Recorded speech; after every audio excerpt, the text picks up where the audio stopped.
क्या भारत जोड़ो यात्रा से डर गई हैं स्मृति ईरानी? राहुल गांधी के बढ़ते ग्राफ से इतना डर क्यों? स्विट्जरलैंड के दावोस में स्मृति ईरानी ने राहुल पर क्यों साध ली चुप्पी? What do you think of Rahul Gandhi's Bharat जोड़ो यात्रा? भारत जोड़ो यात्रा पर पूछे गए सवाल का इतना डर क्यों? अब राहुल को पप्पू कहने से लगता है डर। अमेठी में स्मृति ईरानी पर क्या आने वाला है कोई बड़ा राजनीतिक संकट? राहुल पर कुछ भी बोलने से क्यों डरने लगे हैं भारतीय जनता पार्टी के नेता? महिला खिलाड़ियों को लेकर स्मृति ईरानी खुद ही आ गई सवालों के घेरे में। मेरी कोई आशा नहीं है कि इस देश की महिला और बाल विकास मंत्री, जो कि एक राहुल गांधी ट्रोल है, वो इस वाक्य पर एक भी शब्द बोलेंगी। भाजपा में कुलदीप सिंह सेंगर हुए, भाजपा में चिन्मय आनंद हुए, भाजपा में अंकिता ठाकुर का कातिल बैठा है, भाजपा में लखीमपुर चीरहरण के लोग बैठे हैं। ये क्या है भाजपा का चाल चरित्र और चेहरा? राहुल गांधी की भारत जोड़ो यात्रा अब आखिरी पड़ाव में है, लेकिन भाजपा के नेताओं ने इसको लेकर जिस तरह की बातें कही, उन तमाम बातों से राहुल गांधी का ग्राफ और ज्यादा बढ़ता चला गया। राहुल गांधी को लेकर लोगों का विश्वास बढ़ता चला गया। स्मृति ईरानी जैसी नेता अब राहुल गांधी पर कुछ बोलने से अगर बचती हुई नजर आ रही हैं। उनको लगता है कि उन्होंने अगर कोई बात बोल दी तो शायद ये कोई बड़ा विवाद बन जाएगा। शुरुआती दिनों में ही हमने देखा था कि कन्याकुमारी से जब राहुल गांधी की भारत जोड़ो यात्रा शुरू हुई थी, उसके बाद स्मृति ईरानी ने एक बयान दिया था और उसके बाद सोशल मीडिया पर यह बात सामने आई कि उनका ये बयान गलत निकला।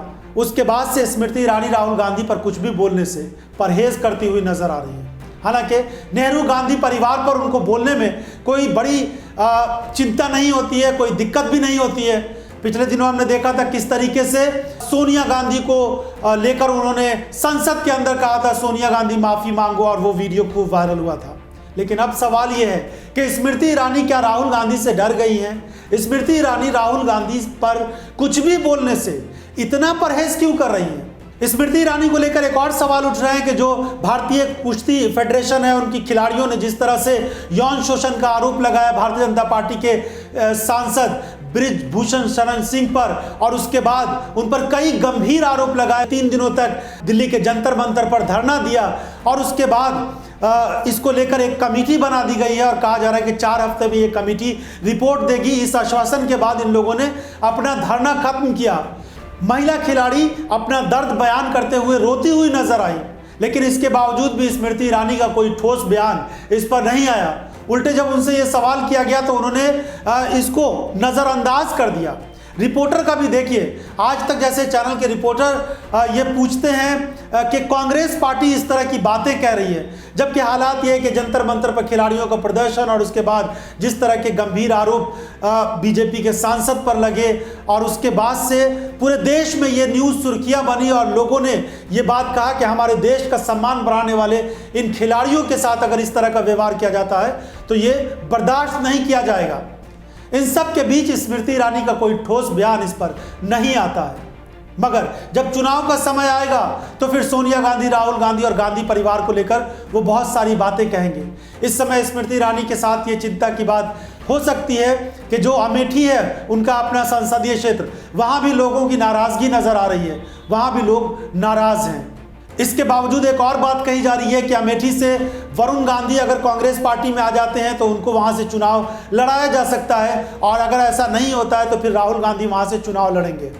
तो स्मृति ईरानी पर अक्सर इस तरह के सवाल उठते रहे हैं कि जब भी कोई जनता के सरोकार से जुड़े हुए मुद्दे रहते हैं तो वो चुप हो जाती हैं। अभी महंगाई, बेरोजगारी को लेकर वो कुछ भी नहीं बोलती। जब मनमोहन सरकार थी और गैस की कीमतें थोड़ी सी बढ़ती थी तो वो सड़कों पर गैस सिलेंडर लेकर उतर जाती थी, और अब जब कमर तोड़ महंगाई है, गैस सिलेंडर की कीमतें 1000 के पार हैं, तो वो इस पर कुछ नहीं बोल रही हैं। इसके अलावा भी महिलाओं पर अत्याचार की बहुत सारी खबरें आती रहती हैं, उस पर भी वो अक्सर चुप्पी ही साधी रहती है। तो इस सब को लेकर स्मृति ईरानी पर कई तरह के सवाल उठते रहते हैं और इसको लेकर कई तरह की बातें भी करते हुए नजर आ रहे हैं। लेकिन इन सब के बावजूद अगर राहुल गांधी की भारत जोड़ो यात्रा को लेकर कोई सवाल स्मृति ईरानी से किया जा रहा है और वो चुप हैं, तो ये बहुत बड़ी बात है और राहुल गांधी के लिए बड़ी कामयाबी इसलिए हो सकती है क्योंकि राहुल गांधी को, जिनको भाजपा के नेता पप्पू कहते थे और पार्ट टाइम पॉलिटिशियन कहते थे, अब वो फुल टाइम पॉलिटिशियन हो गए हैं और पप्पू जैसी छवि से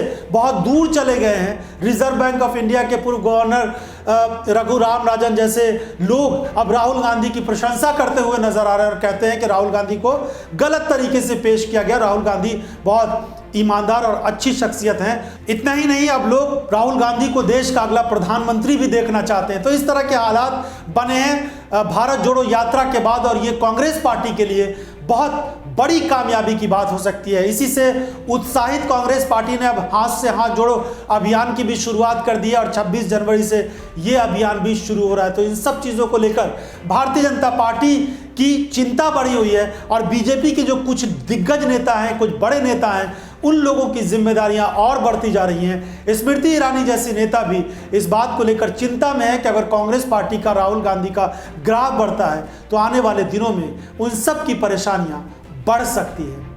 आपकी अपनी कोई राय हो इस एपिसोड के बारे में तो अपनी राय हमें ज़रूर दीजिए। बहुत बहुत धन्यवाद।